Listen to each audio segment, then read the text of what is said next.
Olá, eu sou a professora Denise Carrascosa, né? Dou aula de literatura na Universidade Federal da Bahia e já estamos trabalhando aqui no Conjunto Penal Feminino há 10 anos com aulas de escrita literária, não é? De leitura literária, de outras artes também.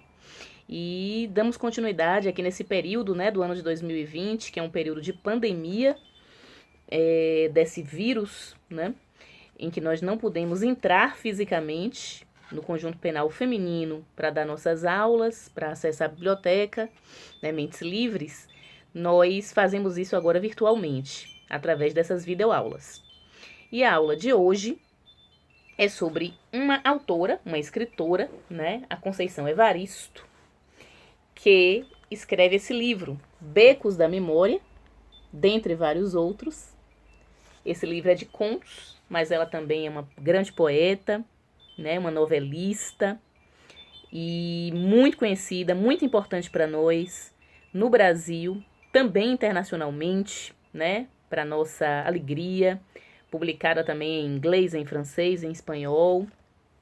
E é uma escritora cuja trajetória é importante a gente conhecer, né? Ela já esteve entre nós no Conjunto Penal Feminino algumas vezes, é parceira do nosso projeto, ativa, é uma grande irmã e alguém que nós admiramos, uma grande professora, uma grande mestra, né? Não só na escrita literária, mas no seu ativismo político, já de décadas, né? De 4 décadas no mínimo, em relação à condição de existência, não é, das mulheres neste país, sobretudo das mulheres negras. Conceição, né, na orelha do livro Becos da Memória, do qual a gente tira uma história hoje para conversar, na orelha desse livro, e é importante a gente olhar a imagem dessa escritora, né, nós temos algumas informações. Né? Essa orelha nos diz que Conceição nasce em 1946, em Belo Horizonte, em Minas Gerais, não é? E é de origem pobre, passa sua infância numa favela, não é? Em Minas Gerais, compartilhando o mesmo espaço com 9 irmãos, até que foram obrigados a se removerem devido a obras do governo estadual. A mãe, apesar de pouco ter frequentado a escola, se preocupava com a educação de todos os filhos. Conceição Evaristo terminou o curso normal com 25 anos, trabalhava como doméstica para as mais tradicionais famílias de Belo Horizonte, né? Sem perspectiva de continuar os estudos. Somava-se a isso o preconceito contra as mulheres negras, né? E o próprio desencorajamento da sociedade burguesa. Mas Conceição faz faculdade de letras, se forma, se torna professora, se torna mestra, se torna doutora em literatura, não é? E muito antes disso, uma escritora extraordinária. Uma escritora que traduz, não é, a realidade da existência, não é, de mulheres negras, de mulheres de uma forma geral, mas principalmente das mulheres negras que estão em comunidade, que atuam em rede, com as suas dificuldades, mas que através de uma prática comunitária, não é, elas vão driblando os obstáculos, lutando contra as violências do Estado, contra a nossa comunidade, o extermínio, o preconceito, o aprisionamento, não é? E essas mulheres, então, vão seguindo em frente no sentido, inclusive, de construir horizontes, de construir sonhos, né? Para a nossa comunidade. Então, Conceição é dessas escritoras que leem a alma, né? Das pessoas, que leem a alma da sociedade, as suas violências, mas também as existências humanas potentes, né, fortes, para transformar a realidade que nós vivemos. Então, essa é a grande escritora que hoje, agora, a gente tem o prazer de ler um pouco aqui juntas, né, compartilhar uma de suas histórias, de Becos da Memória. E essa história do tio Totó, né, tá aqui no comecinho, na página 70 desse nosso livro aqui, que está também na Biblioteca Mentes Livres, e a gente começa assim. Já tio Totó sempre fora um homem de risos e sorrisos fartos. A gargalhada dele retumbava. Ele viera de pais escravizados, viera são, salvo e sozinho da outra banda do rio, deixando nas águas o melhor de seu. Viera de uma primeira e de uma segunda mulher morta. Viera de filhos mortos. Estava no terceiro casamento, cumpria seu tempo de vida com seus 90 e tantos anos. E até há bem pouco tempo ria gostoso, ria liberto. Seu riso, sua gargalhada, foi rareando quando ele começou a envelhecer. Tio Totó custou a se tornar um velho. Aos 80 anos era moço e gostava de repetir: eu não sou de morte fácil. De vida difícil, sim. De todas as suas histórias, a que ele gostava mais de contar e repetia sempre era da travessia do rio. Sempre começava assim: cheguei, são, salvo e sozinho, na outra banda do rio. Gostaria de ter morrido, mas estou aqui. Mas, um dia, todos começaram a perceber que tio Totó estava envelhecendo. Não pelos cabelos brancos, porque há muito que ele já os tinha. Não porque andasse meio trôpego, e nem porque já trouxesse a voz meio rouca. Não eram essas as marcas da velhice de tio Totó. Ele envelhecia porque estava perdendo as esperanças. Envelhecia porque nem vontade de recomeçar de novo ele tinha. Envelhecia ao fazer um balanço de toda a sua vida e só ver a morte como única saída. Maria Nova assistia ao envelhecimento de tio Totó e desejava comunicar-lhe um pouco de juventude. Ela sabia que a morte resolve os problemas de quem morre e raramente de quem fica. Ela sabia que tio Totó queria morrer porque se sentia mais uma vez enganado pela vida, ludibriado pela vida. Ela compreendia a razão dele, mas perguntava ao tio Totó: e nós? E eu? Tio Totó insistia: Maria Nova, para que eu sirvo? A favela acabando, por que eu tenho de ir com vocês? Por que não parar aqui? Meu corpo pede a terra. Tio Totó não entendia que seus 90 e tantos anos eram necessários aos quase 15 de Maria Nova. Estou cansado, menina. Já venho tentando viver há grande tempo. Venho de duras lidas. Você se lembra da história de Negra Tuína? Quando eu conheci Negra Tuína, eu ainda estava de luto, no corpo e na alma, pela morte de Miquelina e Catita. Estava há longo tempo sem conhecer outra mulher. Ria, sorria, gargalhava alto, para espantar, para debochar da dor. Era duro esquecer e aceitar que num minuto a vida, o rio, havia levado tudo de roldão. Levado o que eu tinha de melhor, de meu. Lutei. Eu não queria me transformar em uma pessoa desesperada e nem ia ficar malucado por isto. Carecia de pôr a cabeça no lugar e sair vivendo.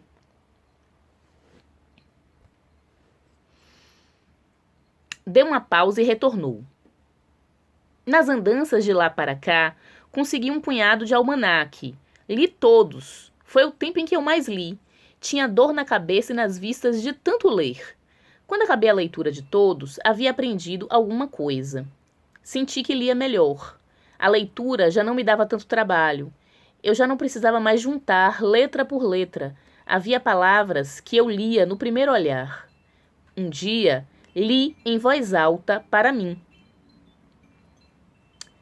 mesmo, e senti que quase não gaguejava mais ao ler. Passei então a copiar tudo o que eu gostava num caderninho e veja isto aqui, estas palavras riscadas embaixo. Os sonhos dão para o almoço, para o jantar, nunca.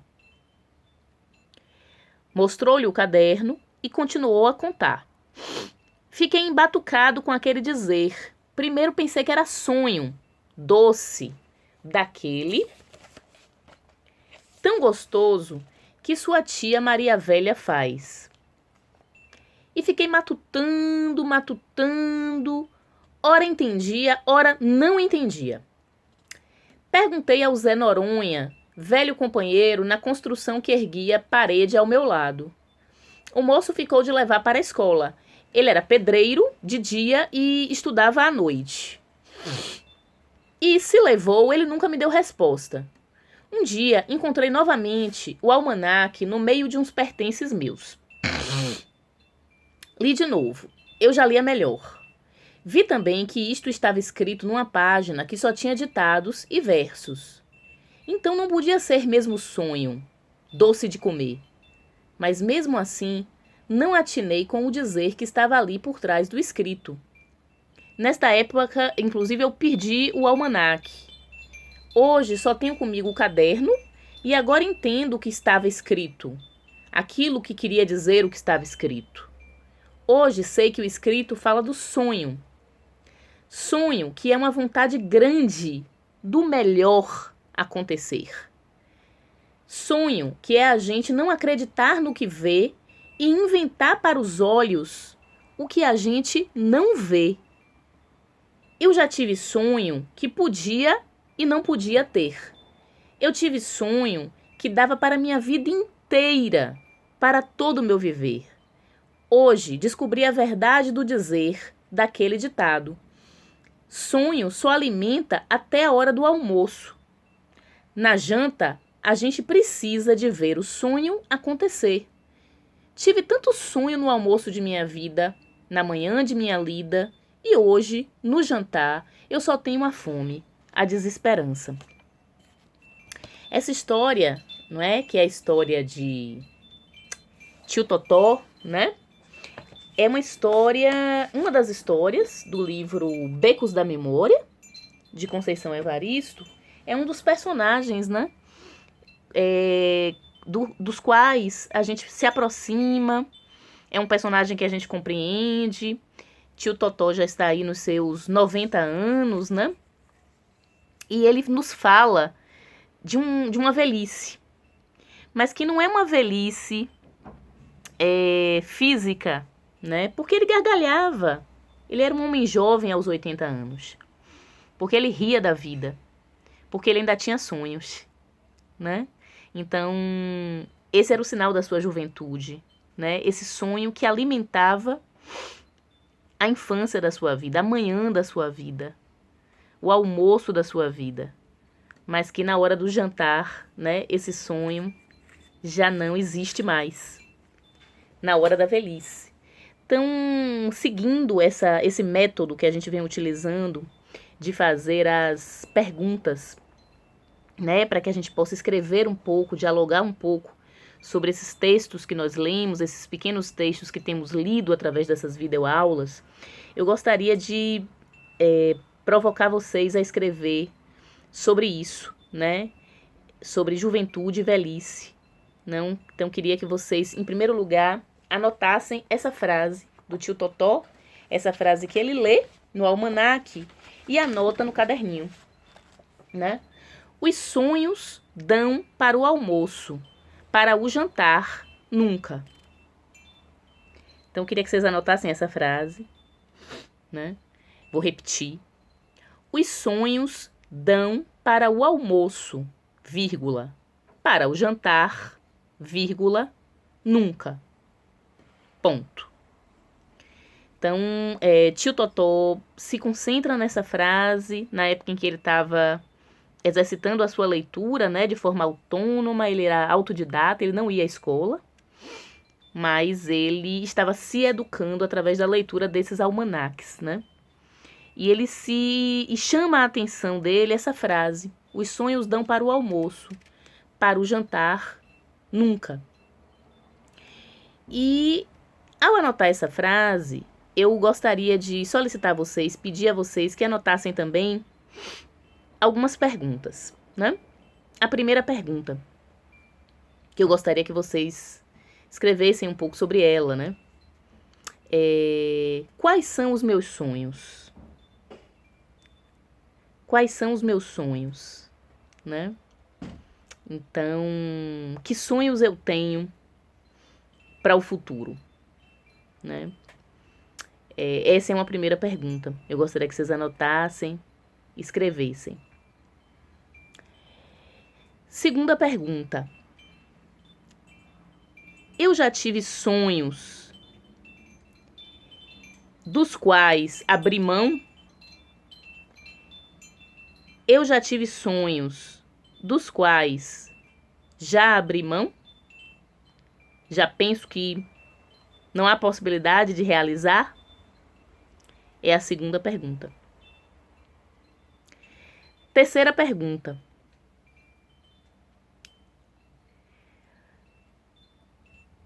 Quem ou o que foi responsável, não é, por frustrar os meus sonhos? Quem ou o que foi responsável por interditar os meus sonhos? Não permitir que eu sonhasse mais com aquilo que eu queria sonhar. Essa é a terceira pergunta. A quarta pergunta, pensando bastante nessa interpretação que o tio Totó faz dessa frase, não é? Que nós escrevemos lá em cima. Os sonhos dão para o almoço, para o jantar nunca. Aqueles sonhos que eu ainda tenho fazem de mim jovem, né? Esses sonhos que eu ainda tenho fazem de mim jovem? Por quê? Quinta pergunta. Os sonhos que me foram roubados, que me foram interditados, aqueles que eu tive e que não tenho mais, fazem de mim velha? Por quê? Né? E sexta pergunta.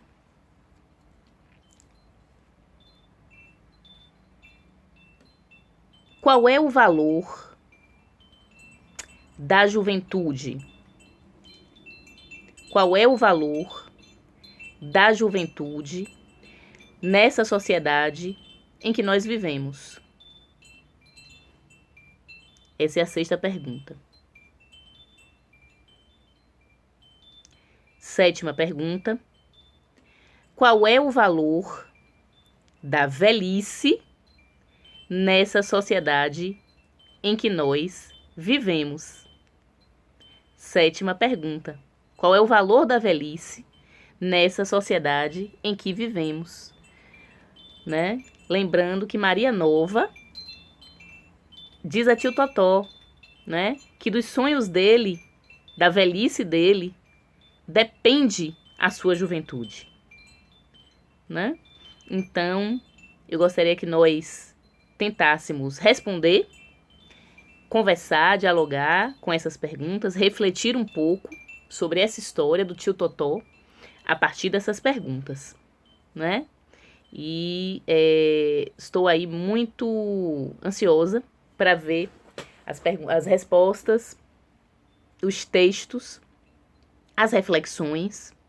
Esses textos, eles podem ser respostas, podem vir em formato de 7 respostas a cada pergunta, mas podem vir também no formato de um poema, né? No formato de provérbios, né? Pode vir no formato de se contar de um conto, né? De se contar sobre um sonho que se tem. Pode vir em vários formatos, tá? Vocês escolhem. Afinal de contas, nós estamos falando sobre existências, pessoas, né? Vocês que nesse momento estão nessa situação de encarceramento, tiveram as vidas interrompidas, os sonhos interrompidos, né? Projetos de vida interrompidos por uma interdição, né, do Estado, um processo de encarceramento, né? Perderam a liberdade de ir e vir, mas não de sonhar, mas não de continuar com as vidas, né? Então a gente está aqui conversando, dialogando, para que a gente fique muito atenta para isso, né? essa preocupação do tio Totó, esse momento em que tio Totó acha que envelheceu porque não tem mais sonho, né? Porque chegou na hora do jantar e não tem mais sonho. Então esse é o momento da vida do tio Totó. E a Maria Nova tá ali para dizer a ele que talvez esse sonho não tenha acabado, que a juventude dela depende, né, da velhice dele. Então é um pouco sobre isso que a gente está conversando aqui. Eu espero muito ler os textos de vocês, né, e sigamos, né, na próxima aula vamos ter aí uma outra escritora com a qual nós vamos dialogar. E espero que vocês tenham gostado dessa história.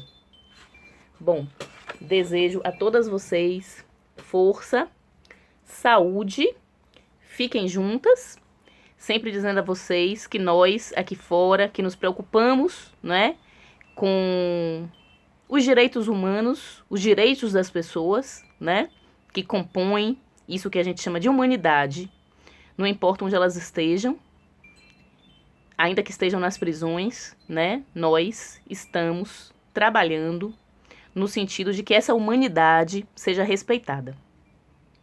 Tá bem?